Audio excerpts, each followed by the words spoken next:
I hate sauerkraut, like the store-bought stuff, that like stringy, flaccid, gray, whatever. It's just disgusting, lifeless. But fermented homemade sauerkraut is an absolute joy. It's crunchy, it's like lactic tangy, it lasts forever, and it is absolutely amazing. And best of all, it's really easy to make with very few tools, and that's exactly what I am about to do. So what I've got here, starting off, is I've got my cabbage, and these are just kind of medium-sized heads. Two of them together are totaling, right here, 6.5 pounds. Anywhere from 6 to 7 pounds is pretty fair, and this is going to fill a 1 gallon crock. And beyond that, all you need is a knife or two just to kind of quarter this up and to chop it all up. For that batch, I'm going to need 2 tablespoons of salt. I'm using coarse pickling salt here. You don't want anything that's iodized or whatever, because that just will inhibit the bacteria. For seasonings, I'm going to use a tablespoon of juniper berries and 2 tablespoons of caraway seeds. And that will just add just a little bit of interesting flavor to this. So, first thing to do here is just going to move some of these tools out of the way, and we'll get started here right away. I forgot to mention there that you'll also want some sort of way to weigh everything down. I'm just going to use this store-bought glass weight, which works really sweet, and I like these ones that are nice and smooth, less places for stuff to kind of try to adhere, and then also a vessel that you can use to actually massage the sauerkraut. So I'm just using this large meat tub that I have really nicely cleaned out. So you can see I went ahead and actually kind of started this one already, so I'm just going to set it aside and start fresh here with a fresh head of cabbage. So first move is just to peel off probably the first 2 outside leaves, because you're going to use one of these to kind of help contain all of that cabbage once it's in there. This one here just has a little bit of greeny stuff here.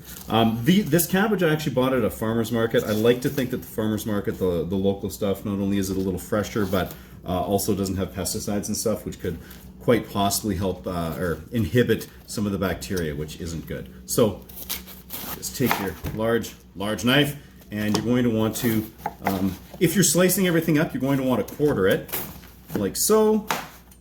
Let's use this slightly smaller knife here, just to kind of cut out this little bit of a core. And you'll do that from all 4. Now, if you're going to slice it up, I'm going to cheat here in a minute, but if you're going to slice it up, you can then just start to go and slice it really nice and fine. Depends how large you want your sauerkraut. If you want big strings like that, you can leave it like that, or you can give it just a nice rough chop. Okay, like so. What I'm going to do for my sweet little cheating move here is I'm actually just going to cut it up a little smaller. So what I'm going to do here is, since I've got the toy, I'm just going to use it. I've got this salad master here with a large sort of attachment on it, and you can just kind of really rip through a bunch of the cabbage fairly quickly. And you can see with this thing here, I'm going to have some smaller chunks like this. I'll probably also wind up blending this with some chopped stuff just to have a nice range of sizes of sauerkraut. So I'm going to go ahead and whip all this up and get it into the tub.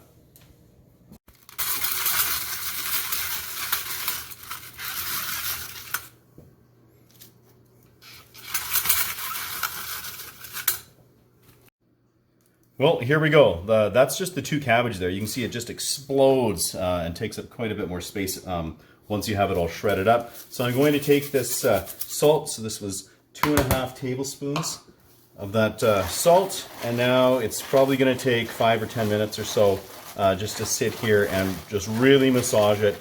You're working the cabbage and starting to get some of that moisture out to create the brine.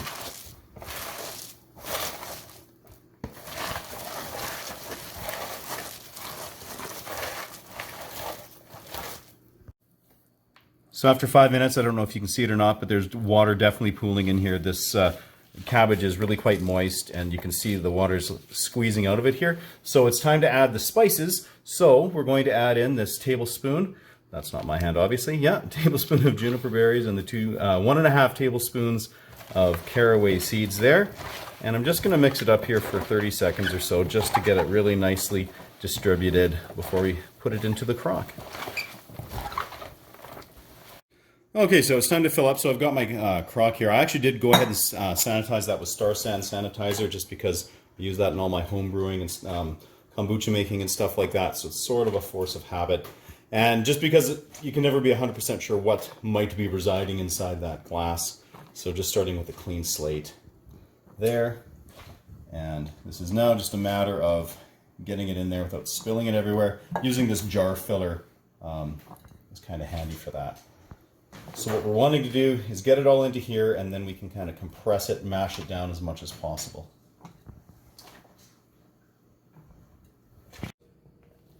Okay, I'm just approaching the end of this here. You can see I'm doing what I can to smoosh this down, and you can actually see the brine is like right there. As I was filling this, I made sure to be pushing it down, kind of the classic building a sandcastle trick, just to make sure it was all nicely compressed. And then that way, this should all hopefully be nice and protected and will ferment beautifully. So, and I'm just trying to clean off the sides as much as possible. Again, anything that's like up above and exposed, especially before it ferments, just kind of runs the risk of molding or something like that. So anyway, there we go with that. And now I'm going to take one of those leaves that I reserved from before, and that's just going to get tucked right into here. And that will help protect everything underneath it as well. And it'll give me a surface that I can actually push down on if I want. And there we go. And then lastly, just this glass weight. Just going to set that on here too. Just a little extra. Perfect. All right. So now I'm just going to quickly go ahead and repeat this entire process so that I've got my second crock, and then we will go from there. Okay, there we are. Both jars nicely packed and filled here. With these lids, I just have them sort of loosely on here so that any gas that's produced during fermentation can escape, but it's also not allowing anything to really get in there. And I just have this actually in a cupboard in the kitchen so that it will be a decent temperature to help kickstart fermentation. And it'll probably take anywhere from a week to 10 days or so for this to take place, but we'll take a look once fermentation is kicked off.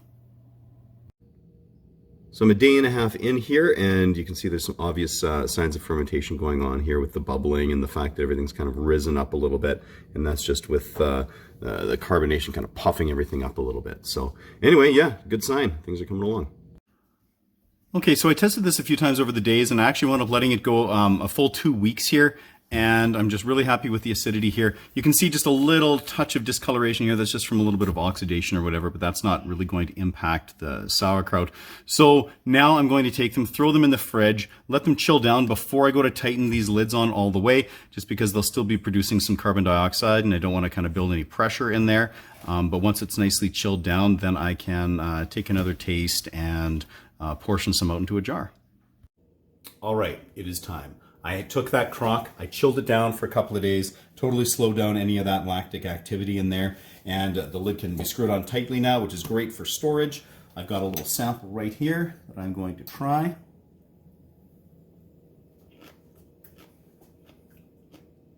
Can you hear that? I can.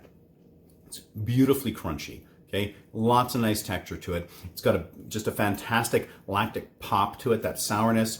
Great amount of salt. It's got the caraway and the juniper, just light hints of that in there too, just to add a little bit of extra dimension of flavor. It's fantastic. It puts store-bought, that nasty pasteurized sauerkraut to shame. Absolutely to shame. Okay, and it's fantastic on sausages, all kinds of stuff. We're going to go through this really quickly. So this crock here, I like to keep the majority of it in this crock, just in my brewery fridge.